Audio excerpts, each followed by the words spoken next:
My name is Danielle Durr. I am the branch manager at the Watson Branch Library, and this is Summer Reading 2021, and that's right, I am back.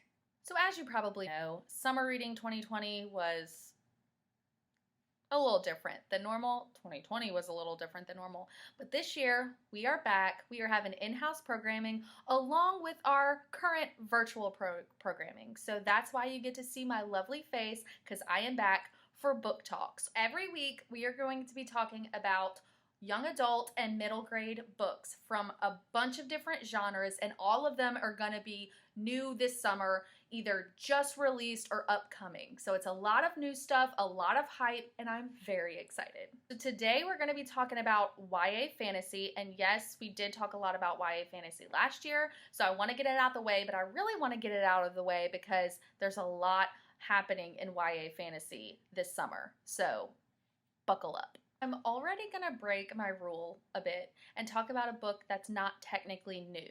However, there's a lot of new hype about it. Probably because a little Netflix show just dropped and it's like #1 for a long time. So if you haven't already seen the show or read this book series, I highly suggest it. It's actually been around for a while and it's been very popular, but now there's like this resurgence of interest because of the show. The original series is the Shadow and Bone trilogy, and it features Alina Starkov and the Darkling and that whole story that we're seeing from the show.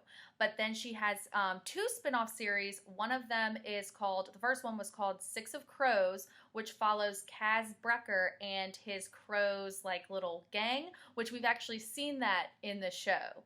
And it kind of, the show sets up the like book series. So those are kind of like mingled together just because Six of Crows is like super, super popular. And then she recently released a new duology based on in the same world called, the first one's called King of Scars, and it's called the Nikolai duology, and it follows a king set in the Grishaverse, and it kind of ties all of the book series together. And the second book in the Nikolai duology, Rule of Wolves, came out in March. So it just tied up. So technically I am within the theme of new books, sort of. But I highly, highly suggest reading them. They're action-packed, a lot of fantasy, a lot of fun, and there's so many different storylines that tie together. So if you're a fan of the show, if you're a fan of fantasy, if you just like fun, read them. Okay, so now we're gonna get into like actual new books coming out in summer of 2021, all YA fantasy. So this next one is hyped. It is out there, it is everywhere. I have heard like nonstop about this book. So this is for the Red Queen fans. Yes, Victoria Aveyard, author of the Red Queen series, has released a new series, and it is called Realm Breaker. So have you ever just like heard a title of a book? You have no idea what it's about, but you just heard the title and you're like, I'm gonna read that. I don't care. It's mine. I'm reading it. That's Realm Breaker for me. Realm Breaker. In Realm Breaker, there is a strange darkness that is growing in the world of Allward. And even our main character, Coraine, can feel it, tucked away on this small island town, seemingly just bebopping along, nothing wrong. Until she finds out that she is from a long line of ancient beings, and she is basically tasked with saving the world from destruction, naturally. Have no fear, she is not alone. She will have a ragtag band of friends to help her along. So there's going to be a squire, an immortal, an assassin, an ancient sorceress, a forager, and a bounty hunter to help her save the world. Put all of those things together, sounds a lot of fun to me. However, this book has a lot of like medieval kingdom vibes with like pirates and monsters, so like sign me up. Realm Breaker was just released in May, so all you Red Queen fans, be sure to check this one out. We have them at the branches. Put it on hold today. Okay, so this next one is another one that I'm super, super excited about, especially the title. It's got like more medieval blacksmith vibes, which I am here for. It is called Blade of Secrets, the first book in the Bladesmith trilogy by Trisha Levenseller.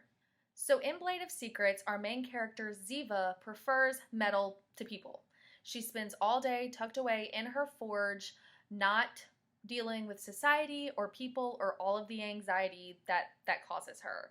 And she forges weapons with her magical ability and imbues them with power. So one day, a powerful warlord busts into her forge because, of course, she can't just sit there and mind her own business and make cool weapons.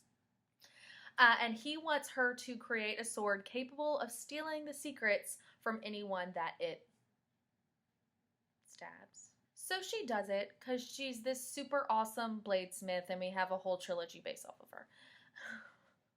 And then she learns the true intentions of this powerful warlord who wants to enslave the whole world. So now she's on the run with this super powerful magical weapon with her sister. They meet up with this mercenary who is going to help them, and a young scholar who knows a lot of different things about the magics of the world. And they are trying to find a person who can actually wield this sword and not try to enslave the whole world, or how to destroy it. I'm sure it's going to be a lot of fun. Spoiler alert, it's me. I'm the one strong enough to wield the Blade of Secrets. I'm sure after 2020 and entering into 2021, a lot of us can relate to Ziva's social anxiety and not wanting to go out into the world and just sit at home and make crafts. But you know, we all got to step out and face our destiny at some point.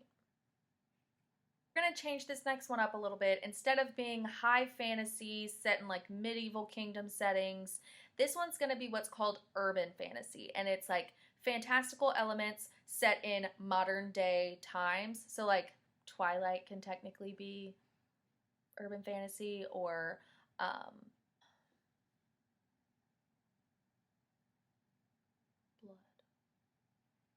True Blood. That's also another urban fantasy.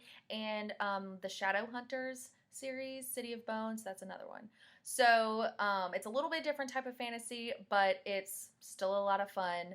This one is getting a lot of attention because it's saying it's very new and exciting, and it's definitely just like a fresh twist on the genre. It's not out yet, so it's coming up in June. It is called Blood Like Magic by Lyselle Samberry. Voya Thomas is a modern day witch with a long line of ancestral witches, and she is about to perform her calling, which is a trial that every witch must go through to be able to come into their magic.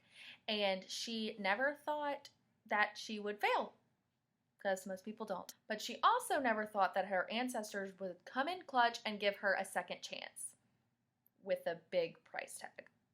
After she agrees to her second chance calling, she is horrified to find out that she must sacrifice her first love.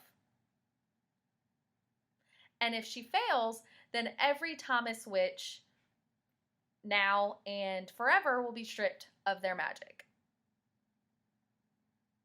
Like, who comes up with these rules?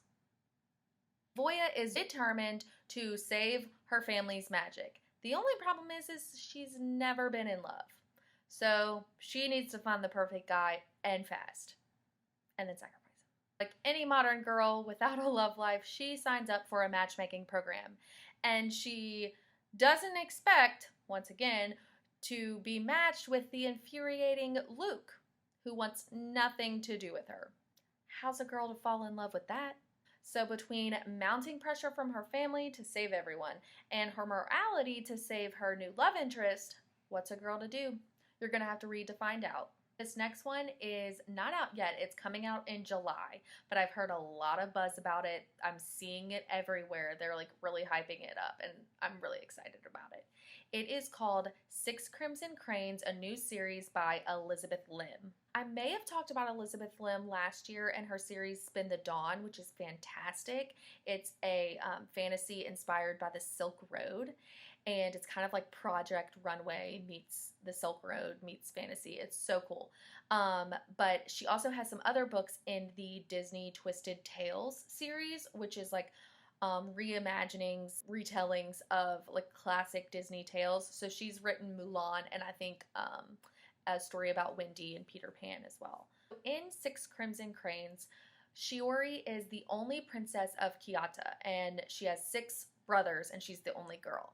And she has forbidden magic that runs through her veins. And normally she's pretty good at keeping it under wraps, except on the day of her betrothal ceremony where she unleashes it onto the world. And first she thinks that it's a good, stroke of luck because she didn't want to marry the guy anyway. So, point on her. But unfortunately, it also catches the attentions of Raikama, her evil stepmother, who also has dark magic and turns her brothers into cranes. 6 of them. She kicks her out of the kingdom with a grave warning. She needs to keep silent and not speak to anyone. For every word that falls out of her lips, a brother will die. Shiori sets out on a journey to find her brothers, but what she finds is a conspiracy to overthrow the throne. So penniless and voiceless, she's searching around, and the only help that she has is from the boy that she tried really hard not to marry. This definitely seems like tough odds, but luckily she has some magic running through her veins, and she's going to have to learn to embrace it in order to save her kingdom. All right, we went through a lot of books in a short amount of time, but I had so many that I wanted to tell you guys about, so I had to cram them all in. But stay tuned all summer. Every week we're going to be talking about YA and middle grade books in different genres that are coming out all this summer. So a lot of new things, a lot of fun things, a lot of talking about books. Until next time, happy reading.